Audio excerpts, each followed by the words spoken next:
buenas tardes. Gracias por estar con nosotros hoy. Bienvenidos a un episodio más de nuestro programa Platicando con el Dr. Ríos. Hoy tenemos unos invitados de lujo en nuestra plática del día de hoy. Vamos a hablar sobre donación de órganos y tejidos y el trasplante de los mismos. Acompáñenos, por favor, en esta interesante plática con nuestros invitados de lujo. Hay muchos mitos, muchos tabús en relación a la donación. Y bueno, precisamente el objetivo de esto es hoy, sensibilizar a la población, dar a conocer información para que, como usted dice, con pleno conocimiento de esta información pueda uno tomar una decisión y decir, sí, el día que sea necesario que yo fallezca o incluso en vida, poder donar, ¿no? Y para eso tenemos una serie de preguntas que ya nuestros seguidores nos hicieron llegar. Y bueno, me gustaría empezar con usted con algunas. Y dice, ¿qué es un trasplante de órganos y de tejidos? Bueno, el trasplante es la transferencia de un órgano, tejido, célula de una parte del cuerpo a otro o de un individuo a otro que se integre el organismo. Es transferir, es sustituir un órgano o tejido enfermo por un órgano o tejido sano. Perfecto, muy bien. Y aquí viene la situación de saber cómo puede una persona donar, porque existen donadores tanto en vida como donadores que han fallecido. Amplíenos un poquito, por favor, este conocimiento. Efectivamente, hay dos tipos de donantes en vida, donantes fallecidos. Y para esto también se necesitan reunirse ciertos criterios. Por ejemplo, si yo me voy a ponderar como un donante en vida porque desafortunadamente algún familiar tiene algún problema hepático o renal, bueno, primero, ¿qué requisitos necesito? Ser mayor de edad, tener pleno uso de mis facultades mentales, donar un órgano o parte de él que al ser extraído el cuerpo pueda compensar la ausencia de este, ser compatible con el receptor. Si no tengo una relación de consanguinidad, debo de firmar un consentimiento ante notario en donde yo ratifique que es altruismo, de forma altruista, voluntaria, que no coexiste algún tipo de presión de la familia, que no voy a recibir ninguna remuneración. Si son requisitos, la ley dice que está autorizada los trasplantes en vivos, bueno, entre vivos, primero por su consanguinidad, en primer lugar porque difícilmente nos vamos a hacer simulaciones jurídicas que condicionen costos, ¿no? Claro. En segundo lugar porque igual de importante que somos más compatibles, pudiera ser por asociación civil o por afinidad, pero debemos de demostrar bajo un notario y en el comité de trasplantes que no se trata de un acto de simulación. Todo este proceso es largo y tiene muchos candados, ¿no? En ese sentido, y se puede ser donante en vida, creo que, no sé si más adelante me pregunten, pero bueno, ya hablaremos de qué. ¿Cuándo se puede ser donante fallecido? Bueno, pues cuando lamentablemente uno pierde la vida, ya sea en muerte encefálica o en parada cardíaca. Cuando se muere en muerte encefálica, el cuerpo está asistido por muchos elementos externos, ¿sí? Y los órganos se mantienen viables, entonces se pueden donar órganos. ¿Cuáles? Corazón, riñones, pulmones, páncreas, hígado, intestino, y también se pueden donar tejidos vascularizados compuestos como son el útero, el pene, la tráquea, la laringe, la cara, las extremidades, etc. Cuando se fallece en parada cardíaca, en nuestro país solamente se pueden donar tejidos como córneas, piel, músculo esquelético y válvulas cardíacas, pero en otros países como España o algunos otros hay también el rescate de órganos en parada cardíaca, pero ellos ya tienen un consentimiento previo y el cuerpo está asistido en el momento que se presenta la parada cardíaca, inmediatamente pasa el quirófano.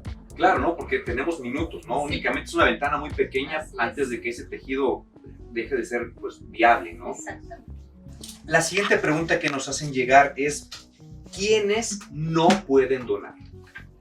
Son pocas las personas que por alguna situación no pueden donar. Yo siempre les digo, no se descarten como posibles donantes. Una persona llegado el momento evaluará cada condición y pues hará la petición a la familia. Estrictamente los que no pueden ser donantes es aquellas personas que en el momento de su fallecimiento tengan choque séptico o una infección grave sin tratamiento, tengan cáncer en ese momento o en los últimos 5 años o 10, dependiendo del tipo de donación que se vaya a hacer, aunque se refiere hacia órganos y también de los equipos de trasplante.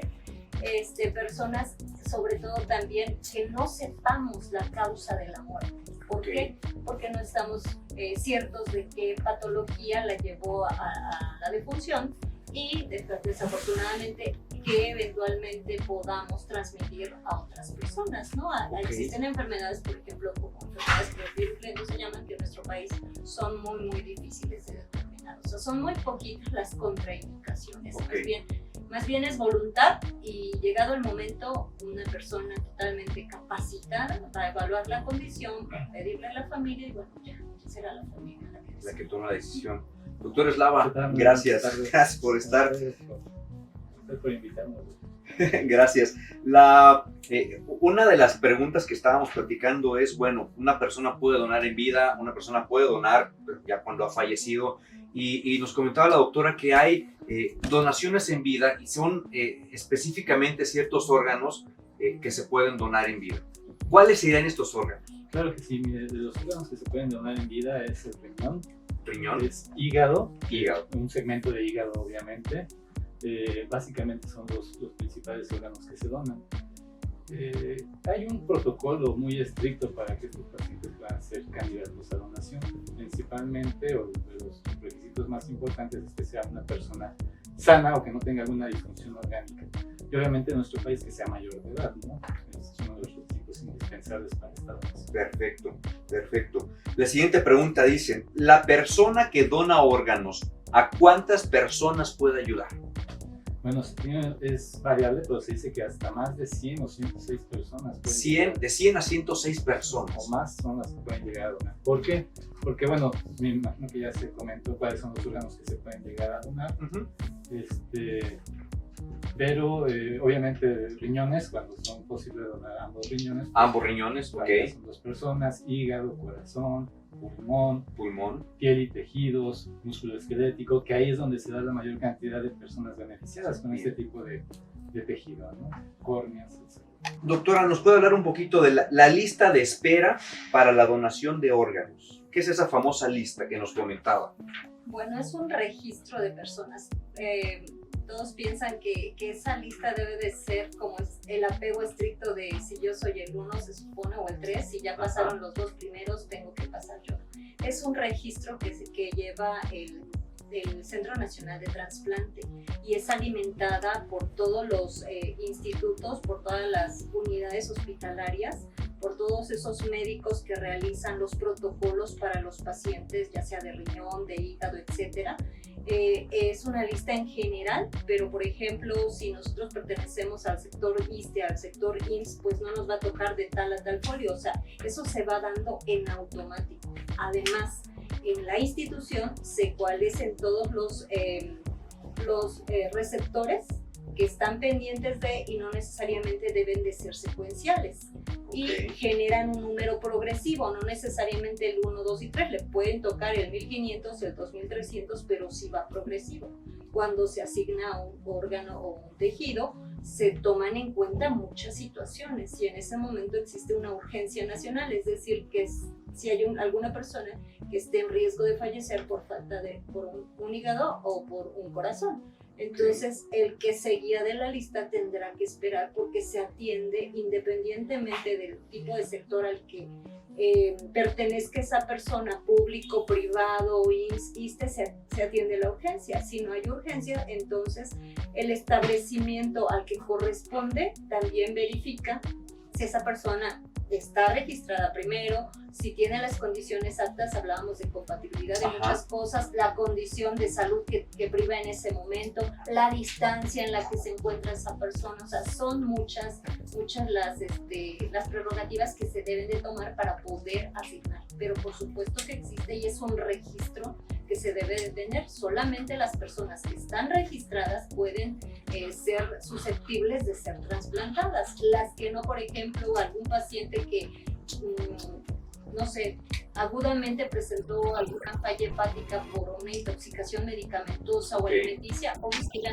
no va a estar registrada porque es sana, pero se registra en forma inmediata, se mandan todas esas evidencias técnicas, médicas y legales de que su vida está en riesgo y el primer hígado que salga va a ser para él. O sea, no, Hugo, ¿hay algún documento o página donde se pueda registrar un donador de órganos? Donador voluntario. un donador voluntario. De hecho, en el Senatra, en la página del Senatra, ahí hay un apartado donde dice quiero donar y le toman una serie de datos para registrarse como donador. Y incluso le regresan una tarjeta, una identificación que uno puede imprimir y portar en su cartera o en su vehículo, etcétera, para que sepan que es donador. Que puede donar. Pero lo más importante aquí, lo que ya comentó la doctora, o sea, a pesar de que se registre, a pesar de que le avise a su familia, tendría que platicar muy bien con su familia y decirles que ellos respeten su decisión. Si la decisión es de donar, que respeten esa decisión para que no suceda lo que ya se comentó, ¿no? Entonces es lo más importante aquí en nuestro país, a diferencia de lo que sucede en algunos otros países en los cuales, pues ahí es al revés, tienen que decir que no quieren donar para que se consideren como no donadores. Entonces todos son donadores, ¿no? Pero todavía nos falta evolucionar, nos falta ¿no? mucha cultura, ¿no? Así que es. Tenemos que poder llegar. Alexia, muchos saludos, gracias por vernos. Dice, ¿la médula también se considera como trasplante? Sí, así es. Es un tejido. De hecho, pues nos comentar en forma muy relevante que el mayor trasplante que se hace es de sangre, pero también existe el trasplante de médula ósea. Ok, muy bien. Y es un tejido. ¿Hay donación en niños? Sí. Sí. Sí. La ley dice, y perdón que refiera tanto a la ley, porque precisamente por estos mitos urbanos y etcétera, los niños pueden ser donantes en vida solamente de médula ósea, siempre y cuando reúnan elementos médicos, pero también aspectos legales en relación a sus tutores. Después de fallecidos pueden donar órganos y pueden donar tejidos de acuerdo a la edad en la que fallezcan. Ok, bueno, interesante. Clau González nos dice, ¿cuáles son las pruebas de compatibilidad que se deben realizar entre donador-receptor? Ok. Bueno, la primera prueba que se debe realizar es la de grupo sanguíneo y RH. De ahí partimos. Si tienen compatibilidad de grupo, entonces ya se hacen pruebas más específicas en las cuales se determina complejo mayor histocompatibilidad o HLA. Bien. En base a eso, ya una vez que se tiene determinado estos complejos, se pueden hacer unas pruebas más avanzadas en las cuales se determina si hay anticuerpos específicos del receptor contra ese donador. ¿Esto con qué objeto? Con el objeto de que disminuya las posibilidades de un rechazo. ¿De acuerdo? Entonces, por eso siempre se busca que sea la donación, bueno, cuando la ideal que sea por consanguinidad, sobre todo entre hermanos, porque si nos remontamos un poquito a la cuestión de la genética, los hermanos, existen 3 escenarios. El primero, que se da en un 25%, es que compartan 2 haplotipos, que eso sería lo ideal, porque compartiendo 2 haplotipos no va a haber, o bueno, las posibilidades de rechazo son mínimas. El otro escenario es que compartan uno nada más. ¿Por qué? Porque uno se los da uno por parte materna y paterna, entonces no pueden compartir uno, o el otro escenario es el que no compartan ninguno. Wow. Entonces tenemos 25% de posibilidades de compartir ambos, bueno, tienen 25% de compartir ambos, 25% de no compartir ninguno y el 50% de compartir alguno de los dos, ¿no? Entonces esas son las pruebas en relación a compatibilidad que se realizan. Grupo, determinación de HLA y determinación de anticuerpos donador específicos. Ok, y en base en eso se decide quién es el mejor receptor para ese órgano. Incluso, a ver, en nuestro país no está implementado, se ha ido buscando que se vaya implementando algo que se llama bancos de suero, que sería lo ideal. ¿Qué quiere decir esto? Que se les tomen pruebas sanguíneas a los potenciales receptores de los diferentes órganos y se suban a una base de datos, para que de esta manera cuando hay un donador en el caso de fallecido, con las muestras de este paciente se meta a las bases de datos y se determine cuál es el paciente desde el punto de vista inmunológico más compatible. Desafortunadamente en nuestro país no hay, en otros países de hecho hay algo que se llama Eurotrans, en el cual son varios países de Europa que están en este sistema, en el cual descargan toda una base de datos para poder empatar de la mejor manera a estos pacientes. Entonces pueden tener un paciente en España y pasárselo a Alemania, etcétera, ¿no? Pasar el órgano, ¿para qué? Para que tenga mejor pronóstico. Claro. Claro. porque va a impactar esto directamente en la sobrevida del receptor. del ¿no? receptor. Así es. Bien, Elena, ya hemos platicado de esto, pero dice Elena Tamiranos, gracias por estar, Elena. Dice, ¿una persona con cáncer puede ser donador? No, es una contraindicación. Sí, no, eso ya habíamos platicado, no, eso no. Una persona con cáncer no puede ser donador. Elisa Pérez nos dice, en un desastre natural, las personas fallecidas que no son reclamadas, ¿pueden donar? ¿Se pueden considerar? No. Realmente no es factible. Ok, bien. Dice Jesús Antonio, ¿cuál es su postura en la donación de reos condenados a la pena de muerte en Estados Unidos? Más allá de cualquier postura, como les mencionaba, pues hay que reunir ciertos requisitos médicos, técnicos y legales, saber antecedentes de esas personas, ¿no? Que ellos igual pudieran estar ocultando, realizar una serie de muestras de estudios. Como que en otros países quizá esto se dé o se esté pensando en dar, pero por lo menos en nuestro país, de hecho, es una contraindicación. Claro. Tanto los niños, las personas que están privadas de la libertad, como los reos o aquellas que tienen un proceso de interdicción, algún tipo de discapacidad, se consideran grupos vulnerables y ellos no pueden ser donantes ni en vida ni después de la muerte. Ok. Totalmente. Dice, si yo quiero, pero mi hermano no, que mi padre fallecido done sus órganos, ¿a quién se le da la razón? Pues bueno, ahí el padre tiene tiene la misma, o sea, son hermanos. Si fuera la mamá, ella tiene un grado más que ellos, pero entre los hermanos no es el primero, el más grande o el más chico, o sea, todos son hermanos. Legalmente son disponentes secundarios de la misma jerarquía, por así decirlo. Como lo mencioné, es esposa, esposo, concubina, concubina, hermanos. Ahí ellos se tienen que poner de acuerdo. No hay otro. Qué difícil. La verdad es que nos falta, ¿no? Nos falta mucha cultura, nos falta mucha sensibilización respecto al tema, información y sobre todo esta cuestión, yo creo que estar preparados emocionalmente, porque también es un golpe, ¿no? Que se enfrenta persona recién fallecida y luego quizá como latinos, mexicanos, no sé si estoy equivocado, pero como que ese apego más de cariño, de entraña, que podemos tener entre una y otra persona y decir, bueno, pero pues es que, ¿cómo vas a abrir? ¿Cómo le vas a quitar los órganos a mi papá, a mi mamá? Y quién sabe dónde va. O sea, yo creo que también falta mucha educación, mucha cultura, madurez quizá, no sé, respecto a esto, ¿no? Para que podamos decir, bueno, hay personas que necesitan, por la situación que sea, necesitan algo y bueno, podemos ayudar en este aspecto, ¿no? Así es. Nuestra cultura, nos preparamos mucho y celebramos, ¿no? Los nacimientos, que si esto, que si el otro, etc. Y la mayoría de las personas no pensamos en que un día vamos a fallecer. Eso no necesariamente es ave de mal agüero o que tenga pensamientos que no sean positivos. Eso es algo natural. La vida y la muerte es algo que no puede ir separado. Claro. Y es lo único seguro que tenemos al nacer. Aquí la pregunta es, ¿qué quiero que se haga con mi cuerpo después de que yo fallezca?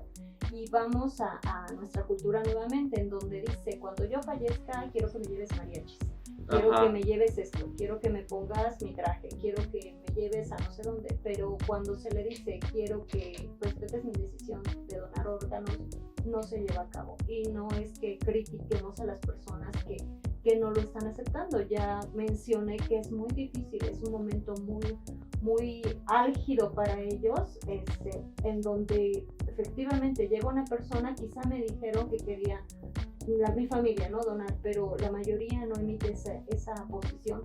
Entonces llega un extraño en ese momento y es obvio, o sea, ¿qué le pasa a este doctor o a esta doctora, ¿no? ¿Cómo se atreve cuando yo tengo esta angustia, ¿no? Esta pérdida? Sin embargo, pues es el único momento del que nosotros disponemos. Y algo que tocaba muy importante es que hay muchas personas con necesidad y ya existen, ¿no? ¿Quién no tiene familiares diabéticos que están ahí, hipertensos, o que eventualmente, o nosotros mismos, ¿no? y entonces cuando ya nos toque, entonces sí vamos a pensar, y tampoco es crítica, pero yo creo que podemos ser empáticos, podemos decir desde ahora un sí, un no, empoderar a la familia para que en este momento tan difícil ellos estén fortalecidos en hacer trascendernos de la forma en que nosotros queremos. Así es. Pues bueno, estamos llegando al final de nuestra transmisión del día de hoy. Muchas gracias por estar con nosotros en Facebook, por Instagram. En Facebook tuvimos algunos problemas técnicos que ya los tratamos de solucionar.